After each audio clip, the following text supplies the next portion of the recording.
In the quiet town of Willow Creek, a peculiar woman named Clara McIntyre was often seen tending to her garden of peculiar plants.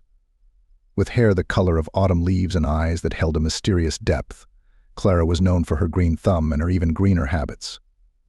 Her cottage stood out among the neat rows of houses, a wild tangle of ivy climbing up the walls, and a riot of colorful flowers bursting from every possible crevice. The local children whispered about her, their eyes wide with a mix of fear and fascination as they passed her garden, throwing glances over their shoulders to ensure she wasn't watching. Clara was the town's unofficial herbalist, a title she had earned through years of meticulous study and a touch of natural talent. The plants in Clara's garden weren't just any ordinary flora, they were a collection of rare and exotic specimens from all over the world.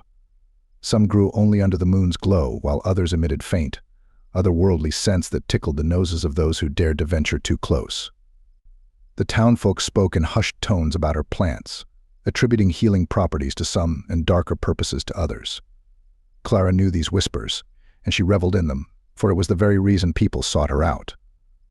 They'd come to her with ailments both mundane and profound, hoping for a cure, a balm for their weary souls. She'd listen intently, her eyes never leaving theirs, and then she'd disappear into the verdant jungle of her garden, returning with a small, carefully wrapped package of leaves, seeds, or petals. Her cottage was a treasure trove of ancient tomes and dusty jars filled with unidentifiable substances. The walls were lined with wooden shelves that groaned under the weight of their contents. The scent of earth and decaying foliage permeated the air, a scent that Clara found comforting but most others found unsettling. Within these walls, Clara felt most at home, surrounded by the whispers of the plants as they grew and the silent companionship of the spirits she believed watched over her. Her life was a solitary one, filled with the rhythm of the seasons and the secrets of the natural world that she guarded fiercely. But Clara had a secret even the plants didn't know. Every night, when the moon was high and the stars were but a faint twinkle, she'd sit at her kitchen table, her hands trembling as she unfolded a tattered letter. The words on the page had been read so often that they were etched into her memory. My dear Clara, I am sending you a gift. Use it wisely, for it holds the power of life and death. It was signed by a name she had long ago forgotten, a person from a life that seemed like a distant dream. With the letter had arrived a small wooden box, the size of her palm, carved with intricate symbols that seemed to dance in the candlelight. Inside lay a single, blood-red seed, a seed that promised a connection to the beyond. One evening, as Clara's eyes grew heavy with the weight of the day's toil, she decided to plant the seed in a hidden corner of her garden. She whispered incantations to the moon and the earth, her voice a gentle caress in the stillness. The soil seemed to quiver with anticipation as she placed the seed within it, covering it with a layer of rich, dark earth. And so, she waited. Weeks turned to months, and the seed remained stubbornly buried, a silent sentinel to a promise unfulfilled. But Clara had patience in abundance, and she knew that all things grew in their own time. The town's whispers grew louder when the local schoolteacher, Mrs. Jenkins, fell gravely ill.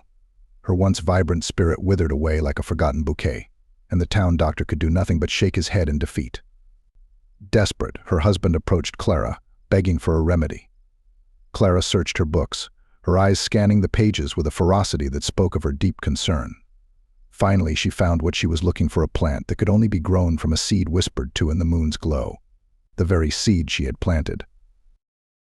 With trembling hands, Clara approached the spot where she had buried the seed. The earth was untouched, but a faint pulse of energy seemed to emanate from beneath her feet. She knelt down and whispered to the soil, her words a gentle coaxing. To her astonishment, the earth parted, revealing a plant unlike any she had ever seen. Its leaves were the deepest black, shimmering like a pool of ink in the moonlight, and its solitary bloom was a stark white that seemed to draw in the darkness around it. The petals were as soft as a whisper, and the scent was a sweet symphony that promised peace and restoration.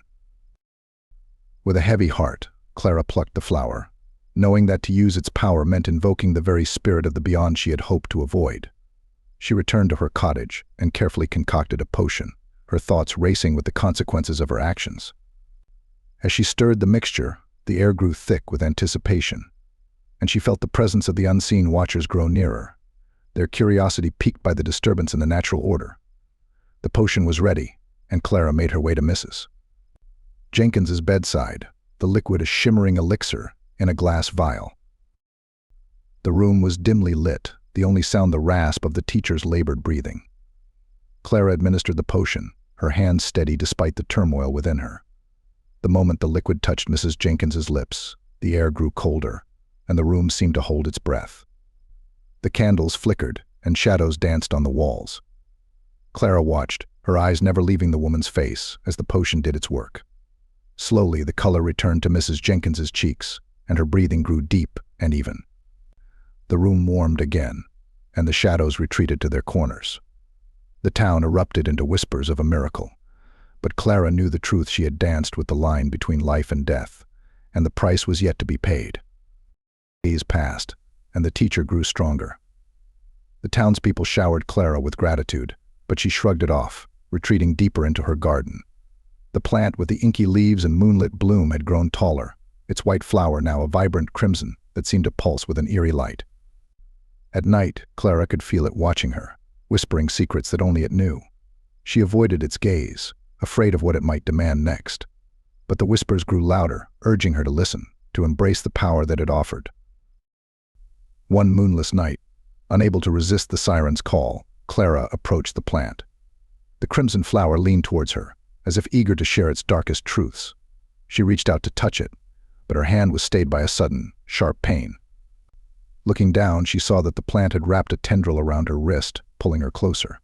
A cold, unseen force tugged at her soul, threatening to unravel her very essence. Clara screamed, but the sound was swallowed by the night. The plant tightened its grip, its whispers becoming a cacophony of voices, all begging for release. Her heart racing, Clara realized that the plant had become a gateway to the spirit world, and it hungered for souls. Each time she used its power, she had weakened the barrier between this world and the next. Desperately, she tried to pull away, but the plant was too strong. The voices grew louder, more insistent, until she could feel them inside her mind, clawing at her thoughts. Clara knew she had to act, or she would be lost to the shadows forever. Summoning all her strength, she whispered the incantation she had used to plant the seed. The earth trembled, and the plant recoiled, releasing her. Breathless, Clara stumbled back into her cottage, the door slamming shut behind her. The town of Willow Creek remained blissfully unaware of the horror that Clara had unleashed. But Clara knew that her actions had set something in motion that she couldn't control. Each night she listened for the whispers in the garden, wondering when the next soul would be claimed. The plant remained, a constant reminder of the pact she had made, a silent sentinel that grew stronger with every moonrise. And Clara waited, knowing that she was the only one who could stop it, but unsure if she had the strength to face the darkness that dwelled within the heart of her beloved garden. As the seasons turned, the plant grew more demanding. The whispers grew louder, and the shadows grew bolder, creeping from the confines of the garden to the edges of the town. Strange occurrences began to plague the residents. Objects moved unseen, whispers echoed through the streets, and people spoke of seeing shadows flit through their homes. The townsfolk grew fearful, their whispers of Clara's powers now tinged with accusation.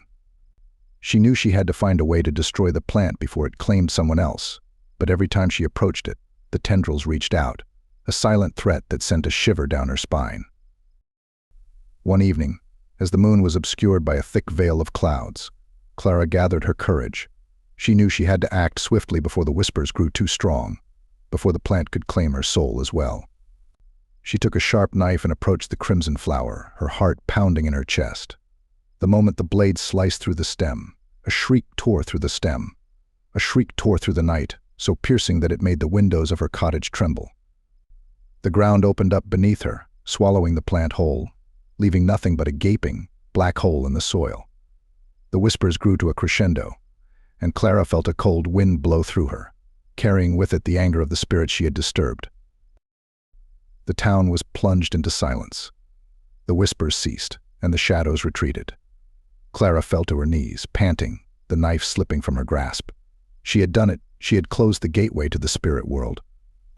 But as she looked into the abyss that remained, she knew that the price had been high.